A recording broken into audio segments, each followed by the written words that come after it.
Qala, ketahuilah, manusia yang menuntut ilmu terdiri daripada 3 keadaan. Orang yang menuntut ilmu ada 3 keadaan. Yang pertama, orang yang menuntut ilmu untuk menjadikan bekalan diri untuk akhirat, dan dia hanya berniat untuk mendapatkan redha Allah dan hari akhirat. Orang ini termasuk dalam kalangan orang golongan yang berjaya. Niat dia menuntut ilmu ialah menuntut hari akhirat sahaja.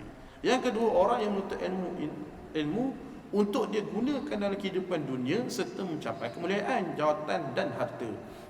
Kalau tidak ada digunakan untuk harta dan sebagainya, maka hidupnya rasa tak senang, tak boleh senang. Sedangkan dia menyedari hal tersebut, sedangkan dia tahu menuntut ilmu itu tidak boleh. Ilmu yang dia ada tu guna untuk jual agama, itu untuk dapat agama. Dia tahu benda itu salah, ya. Dapat merasakan kecelaruan diri dan tujuannya ini. Dia tahu bahawa perkara itu salah, tapi dia buat juga. Dia tahu, tapi dia buat juga. Maka orang ini termasuk dalam golongan yang mencampakkan diri ke dalam bahaya.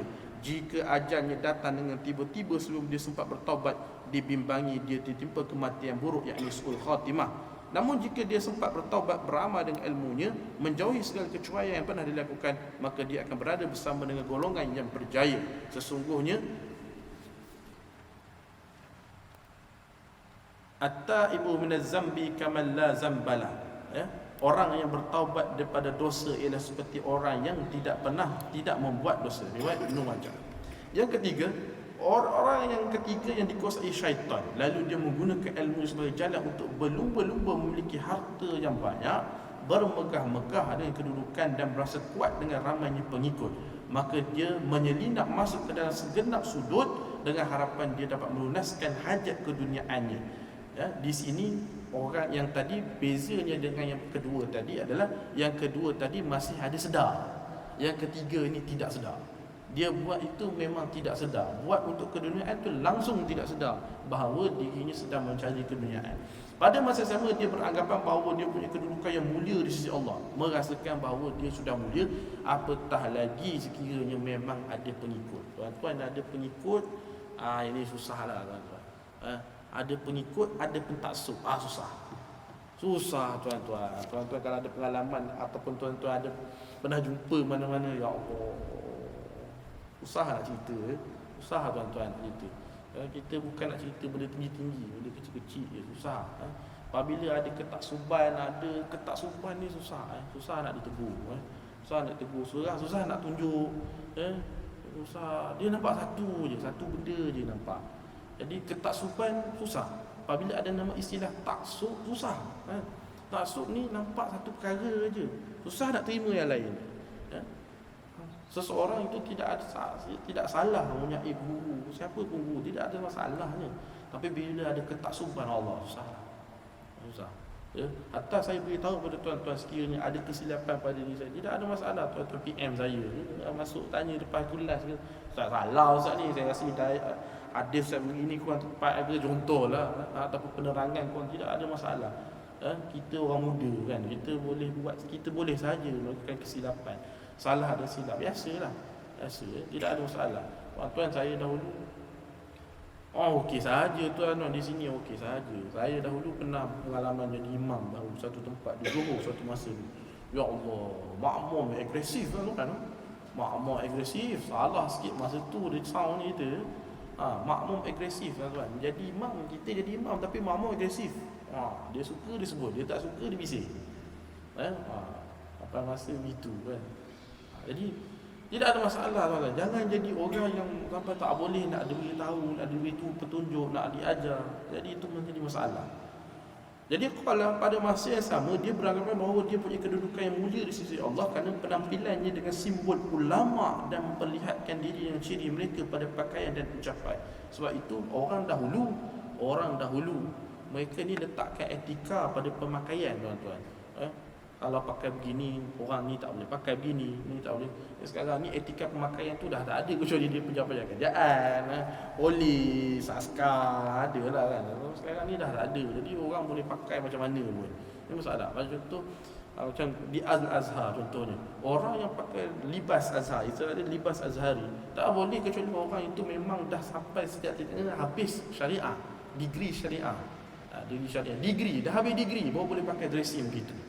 Baru kipas lagi dengan kepiah merunnya sebagainya, dengan tali sebagainya, dengan jubah ni tuan-tuan bukan macam jubah sekarang kan. Jubah Al-Azhar itu kalau ikutkan bukannya buatan biasa, buatan tangan tuan-tuan. 3-4 bulan baru siap. Kan buatan biasa. Kalau yang musim panasnya agak ringan, musim sejuk tu berat tuan-tuan. Berat ni macam pakai apa? Bawa batu saja. Itu baru pakai libas Azhari yang sebenar. Mahal sikit harganya. Jadi tidak semudah itu untuk pakaian begitu. Contohnya, untuk pakai jubah belah istilah dia, ataupun istilah bahasa farajiyah. Jubah farajiyah ini tidak akan, hatta golongan-golongan tasawuf dahulu pun ada dressing dia. Orang yang pakai jubah farajiyah, mereka itu mestilah ada para masyayikh sufi. Budak-budak pun budak belajar ni baru-baru nak kenal tasawuf, tak boleh pakai. Mereka kena pakai muraqa'ah ke apa ke, burnus ke. Burnus ni yang jubah ada hood tu. Jubah ada hood tu namanya burnus kan. Ataupun muraqa'ah. Muraqa'ah ni baju yang tuan-tuan pernah nampak, baju dia bertampat-tampat. Baju tu memang dia bertampat, dibuatkan bertampat. Itu namanya muraqa'ah. Itu murid-murid boleh, syekh-syekh tak, budak-budak tak boleh pakai jubah itu. Budak-budak pakai tu kan tanya fatwa. Boleh. Itu haram tuan-tuan. Mana boleh. Samalah juga dengan libas. Istilah dia ada dahulu di bukan di Muara Tuang pernah ada orang tanya, ustaz boleh ke pakai yang serban tutup-tutup ni? Bukan Zuan. Ni tu. Ini istilah dia apa? Ini istilah dia toy lisan. Toy lisan itu mestilah orang pakai serban. Tak kisahlah serban tu nak besar mana, yang penting pakai serban, lepas tu ada tutup. Itu namanya toy lisan.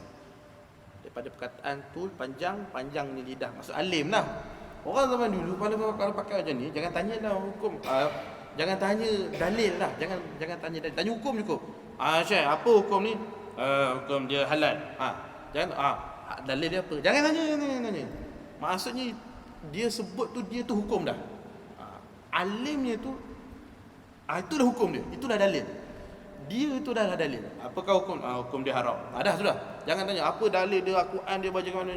Jangan tanya. Dia itulah dalil. Itu dahulu. Sekarang semua orang pakai macam ni. Semua orang tanya macam-macam. Maka sebab itulah hikmahnya. Saya secara peribadi lah, itulah hikmahnya saya dahulu, kami dahulu, kawan-kawan dulu kita belajar di Mesir. Di Mesir mereka tidak tentukan alim itu dengan pakaian. Kecuali memang orang tu dressing libas Azhari. Orang yang pakai libas Azhari biasanya memang alim lah. Tapi orang yang tak pakai libas Azhari, itu tak bukti ke bahawa dia tu alim. Boleh saja pakcik pakai t-shirt, pakai apa, sangat alim, boleh saja. Di situlah kita belajar sebenarnya alim itu bukan dari segi dressing ataupun pakaian. Kalau tidak ramai yang tertipu. Tertipu dengan dressing. Apakah hukum ni? Hukumnya begini. Qala, di samping itu, sekarang ni pula ada Facebook kan. Facebook dia dengan gambarnya, serban, jubah apa semua, segala benda cerita tentang agama. Cerita dia lah paling wali. Dia lah paling wali. Ya Allah. Itu masalah zaman sekarang ni. Qala, di samping itu dia bersungguh-sungguh mengejar kesenangan dunia secara zahir dan tersembunyi. Orang inilah termasuk kalangan orang binasa dan bodoh lagi tertipu. Ketika itu harapan kepada Allah sudah terputus. Sebab dia tidak ada istilah sedar. Berbeza dengan situasi kedua tadi, ada istilah sedar. Di sini tidak ada istilah sedar. Maka sebab itu dah dikatakan di sini harapan kepada Allah sebab itu putus daripada taubatnya kerana dia menyangka diri termasuk dalam golongan yang mengerjakan kebaikan.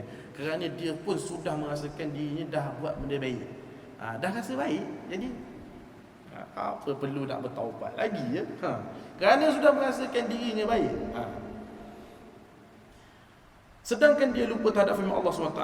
Auzubillahi minasyaitonir rajim. Ya ayyuhallazina amanu lima taquluna ma la taf'alun. Wahai orang yang beriman, kenapa kamu berkata sesuatu yang kamu tidak lakukan? Dia juga termasuk di kalangan mereka yang disabdakan Nabi SAW, ana min ghari dajjali akhwafu alaikum minad dajjal. Faqila ma huwa ya Rasulullah? Faqala ulama usu. Tuan-tuan jangan salah mana. Ada orang salah tafsir pula. Macam-macam tafsirnya. Istilah ulama su. Di dalam kitab Imam Ghazali banyak sebut tentang ulama su.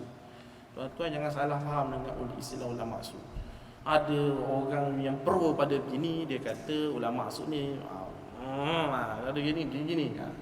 Tuan-tuan, kita tidak boleh terjemahkan ulama su ini berdasarkan faham politik kita ke, faham taksub kita yang mana orang belah tu lain, orang belah ni lain, maka orang belah tu jadi su, yang ni kita baik.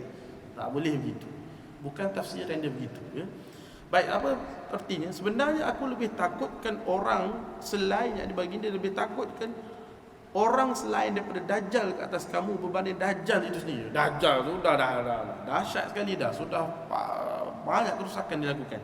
Tapi Rasulullah lebih takut golongan ini berbanding dengan Dajjal. Apa dia? Nah, maka ada yang bertanya, siapakah dia Rasulullah? Bagi dia menjawab, ulama yang jahat, ulama su. Ulama, tuan-tuan tengok istilah ulama jahat. Ini menunjukkan bahawa mereka ini alim. Bila nama ulama alim, ada ilmu yang benar. Setengah lah tuan-tuan. Setengahnya ada tafsir, oh ini ulama maksud siapa lagi? Wahabi. Salah tuan-tuan. Itu satu terjemahan yang salah. Sangat salah istilah itu.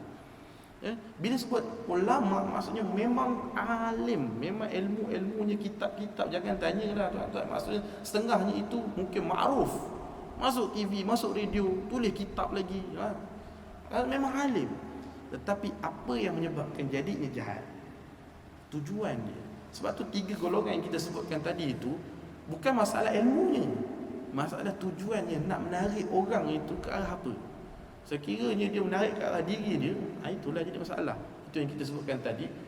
Mengajar ilmunya betul, tapi tujuan dia supaya orang nampak dia ni guru yang hebat, nampakkan bahawa dirinya ada kelebihan, nampakkan dirinya, menjadikan orang supaya taksub pada dirinya, menjadikan orang supaya taksub pada diri. Inilah ulama su.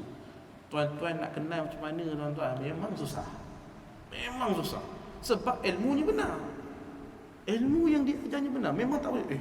Macam contoh Hajar salah ni apa tak sama macam kitab. Kita tahulah bahawa apa yang dia ajar tu salah. Ini tidak berlaku di situ. Ia berdasarkan niat. Bagaimana niat guru tu mengajar? Kalau niat dia memang tujuan, memang niat ni lepas ni aku mengajar ni, orang tengok ni suka ni, tak lama lagi ramai ni, bagus lah, lepas ni ramai lah pengikut aku. Memang niat begitu. Dia nak nanti orang yang pakaikan jubah dia, orang yang sarungkan serban dia, orang yang sarungkan slipper dia, dia jalan ada driver dia sendiri, duduk atas kursi ada orang pikul, contoh. Nak begitu, tujuannya begitu. Hal demikian kerana matlamat Dajjal adalah menyesatkan manusia, sama juga sepertinya, iaitu orang alim, walaupun dia memalingkan manusia daripada dunia dengan lidah dan ucapannya, perkataannya masih menyeru mereka kepada dunia dengan amalan dan tindak tanduknya. Sedangkan lisan suatu tindak tanduk lebih difahami berbanding lisan suatu ucapan. Yakni perbuatan yang ditunjukkan itu lebih terkesan oleh orang berbanding dengan apa yang disebutkan. Tabiat manusia pula lebih cenderung untuk menyokong perbuatan daripada menurut ucapan. Alangkah rosaknya amalan orang yang terpedaya ini melebihi perbaikan yang dilakukan melalui kata-kata. Apabila tiada orang jahil yang berani mengejar dunia melainkan dengan sebab ulama berani mengejarnya. Orang jahil ini tidak akan jadi lebih berani kecuali adanya ulama yang juga berani buat perkara yang teruk macam tu. Ulama su ini apabila dibuat perkara tersebut, maka orang jahil akan jadi lebih berani daripada itu. Sesungguhnya ilmunya menjadi sebab kepada penganiayaan para hamba Allah untuk melakukan maksiat kepadanya. Nafsunya yang jahil sering memainkan orang itu dan memberi harapan palsu dan angan-angan, menyuruh supaya percaya bahawa Allah memberikan kurniaan kepadanya dengan sebab ilmu yang dimiliki, serta mendatangkan khayalan bahawa dialah orang yang terbaik berbanding ramai hamba Allah yang lain.